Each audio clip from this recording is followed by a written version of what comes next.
Their problem? Sully, you're not supposed to name it. Once you name it, you start getting attached to it.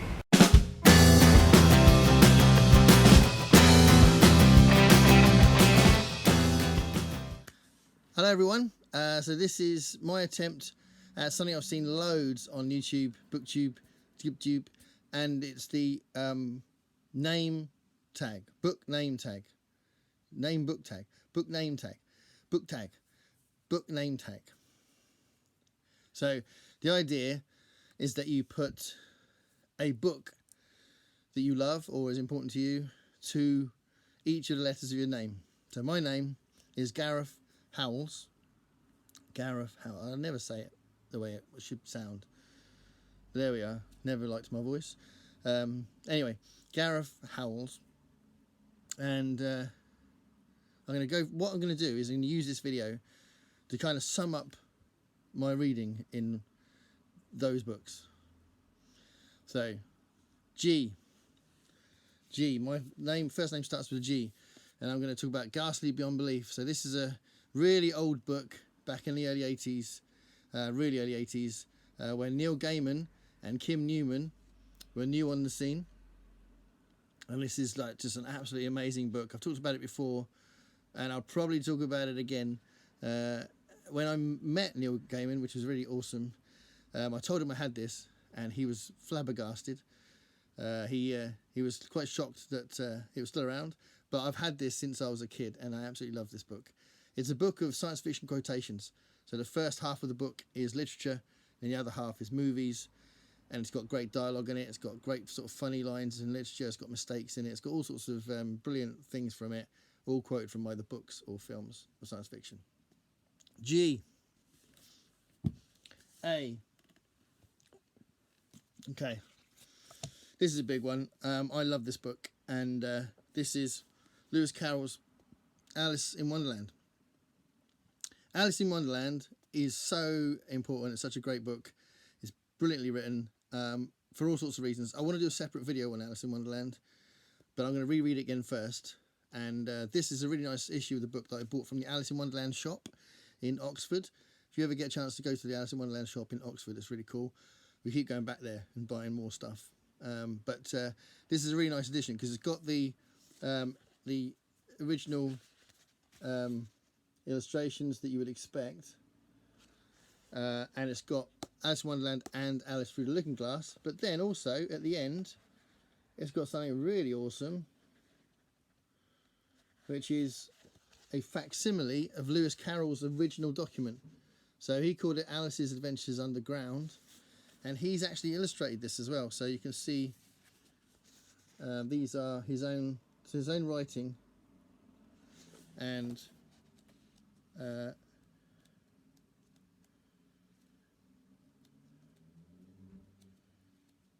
are we? He's got his illustrations on it as well. So that's pretty awesome. So I really like that edition of Alice in Wonderland. So that's my A. R. I'm delving into non-fiction for a second because this is a really important book to me, and the subject is important to me. What the book means, why you should read it, why you should read books like this is very important to me. This is called Reaching into Thought, The Minds of the Great Apes. So, as you probably know, the great apes, us included obviously, are very intelligent, and this is the book that taught me that all the great apes kind of trick each other, they play with each other, they steal, they mimic and parody, they do all sorts of things that are part of our culture as well, but they obviously do them in the way they would, whatever ape they are, and it's something that people don't really appreciate, how intelligent and their depth of thinking goes in their, in their own normal behaviour. So this is a fantastic book and a really important one, I think, for that. That's my R. E. I do have an interest. I don't have a huge collection, but an interest in graphic novels, especially when they're as incredible and beautiful as The Electric State by Simon Stannenhag. So I've done a separate video on these books and on the Tales from the Loop series. If you do get a chance to watch it, It's quite a nice video, I think, because it really goes over the atmosphere and the uniqueness of these books, I think, and the awesome show that came out of it. But yeah, Electric State, absolutely incredible book, and much more than what you'd expect from a graphic novel, I think, and just a brilliantly written book, really eerie. The book really stayed with me for days. It really kind of haunted me. So yeah, I absolutely love that book. T, another book I really like, and I'm just about to do a Claire North video, and that's Touch. So this is my favourite Claire North book. Most people's favourite book by her is the 15 Lives of Harry August, the first 15 Lives of Harry August, and that's a great book. It's an absolutely great book, but this is my favourite one. So Touch, really, I would definitely recommend you read that. I think it's brilliant. It's really thrilling and unique and really well written, and I'll talk about it more in the video on Claire North, but I think there's kind of two styles to her writing, and I prefer this kind of fast-paced, character-based thing. So that's my T. H. There's actually two H's, because there's one at the end of my first name and one at the beginning of my surname. So I'm going to pick this one first, which is a history book, and if you've seen some of the other bits of my channel, you might know that I'm an ex-history graduate. So I read a lot of history books when I was doing my degree, but I'm interested in social history, and this is a really good example of that. So this is the history of the devil from the Middle Ages to the present. This is a really good book. Definitely recommend it, and I love this kind of thing that delves into the social history of how we come up with these things. You know, anything like that, devil, God, anything like that is all made up. So, you know, we make that stuff up for a reason. And how the devil's developed in our society is really important. It's a really interesting thing to look at, because ultimately that's changed for all sorts of sensible, rational reasons. So, into the surname. I'm going to pick this one, which is the first of the surname letters, H, and is clearly, just by definition, the most personal of the books, and that is my latest book, which is Head First, and it's my book of lyrics. So this came out beginning of the year. This came out that's right. I managed to publish it just in time for the December gig that my band was supposed to be playing at, and there was going to be loads out there.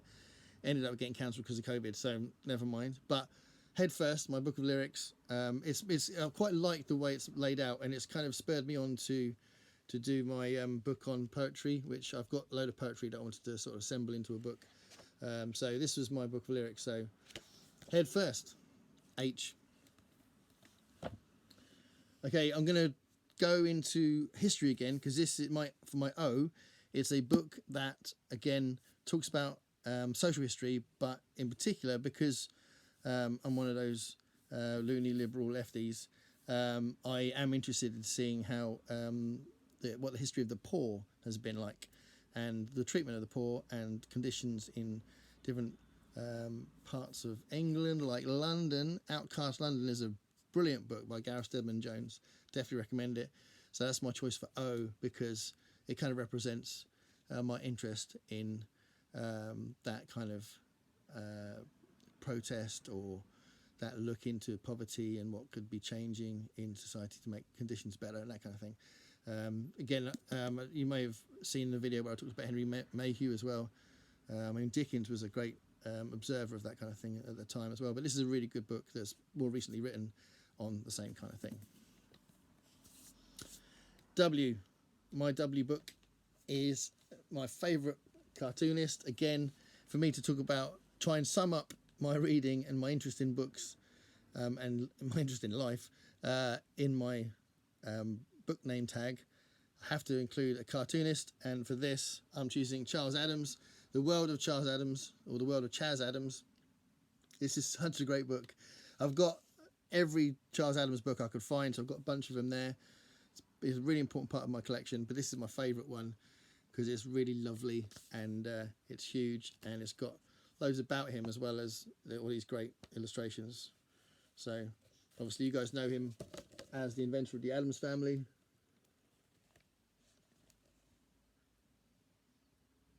And there's loads of other cartoons by him.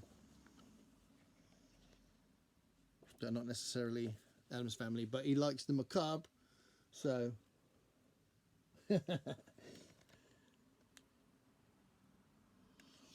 so yeah, Charles Addams, The World of Charles Addams, The World of Chaz Addams. I love that book. It's a little bit of a rip there, so I'm not happy about that, but it's quite good condition. I've had this a long time now. So that was the W, so we're now into E. Talked about this book a lot, but I've read a lot of short stories. I'm going to do a regular feature on short stories from now on, and this book blew me away. I mentioned it in the short story video just done as well. Ted Chang. I love this book. Read it. It's awesome. Read every story, then read them again. Explores the human condition, what it means to love, what it means to live, what it means to make everyday matter within the context of technological change and how that changes society and how it changes relationships. Really interesting book. Exhalation by Ted Chang. That's my E. So I've got 2 L's and an S left. So I thought it'd be nice to include this one because I haven't talked about this at all. Everybody else on BookTube has, but I haven't. And I loved this book. I read it very quickly because I couldn't put it down and I couldn't wait to get to the end. I was a bit gutted by the ending. If you read it, you might know why, but I can't wait to read the rest. I've got 2 and 3 over there. Leviathan Wakes. So that's my L, by James S.A. Corey, which is a combination of 2 different people, as you probably already know. So the first one out of the Expanse series, and an absolutely brilliant book. Absolutely brilliant. It was thrilling. It was funny in places. The characterization is really interesting because you really like the characters. I especially like the detective character. So yeah, just an amazing book, and I'm taking my time reading the rest of it. Everything's in a series. Do you know what I mean? It's like, trying to get through that series. I've just started to get back into the Dresden Files. Just goes on, doesn't it? Okay, so 2 more left. So these are a little bit different to what I normally read, and that's partly because they're a bit different from anything really. So the second L is a Charles Bukowski book. He's a big part of my reading when I was a teenager. He got me through some difficult times. He got me out of a difficult time in a big way, and weirdly it was because of his cynicism and his kind of sort of existential fuck it kind of attitude, and that's all in his writing, and that kind of gave me brevity weirdly. So this is a book of his poems. Love is a Dog from Hell. So his poetry is incredible, and you know, definitely if you're not sure about his reading, I think his poetry is probably the best form of his writing, but he's written some great novels and short stories as well, but his poetry is phenomenal. Gareth, are you going to read a poem? Yeah, okay, I'll read one from this book. Alone with everybody. The flesh covers the bone, and they put a mind in there, and sometimes a soul, and the women break vases against the walls, and the men drink too much, and nobody finds the one. But they keep looking, crawling in and out of beds. Flesh covers the bone, and the flesh searches for more than flesh. There's no chance at all. We're all trapped by a singular fate. Nobody ever finds the one.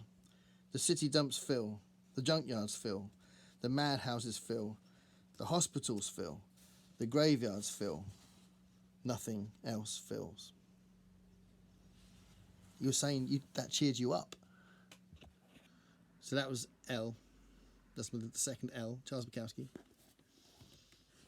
And then the last one, this is lovely because it was one of the nicest gifts I've had. It's a gift where someone just randomly, friend of mine, hi Trotsky, he sent me this book, and he just did it because he found it and he thought I'd like it. He thought this would suit me down to the ground, and I hadn't heard of it, didn't know much about it, but I just read it because it was a gift, and I just loved it, absolutely loved the book.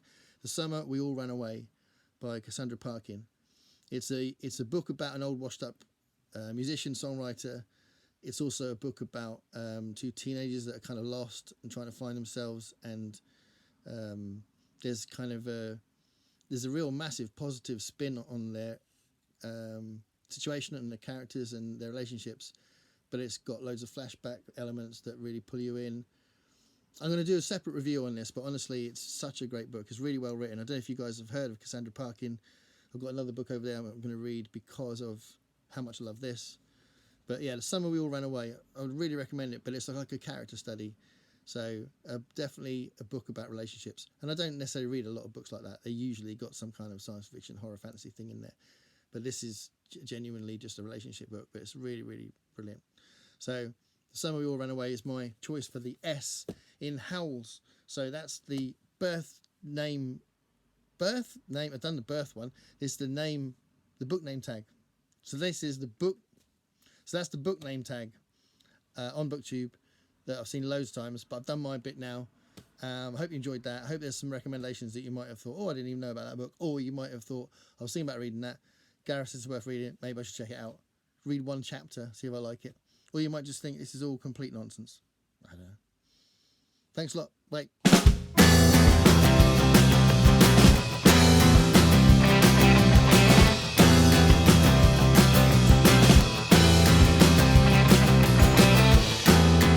Paint me a picture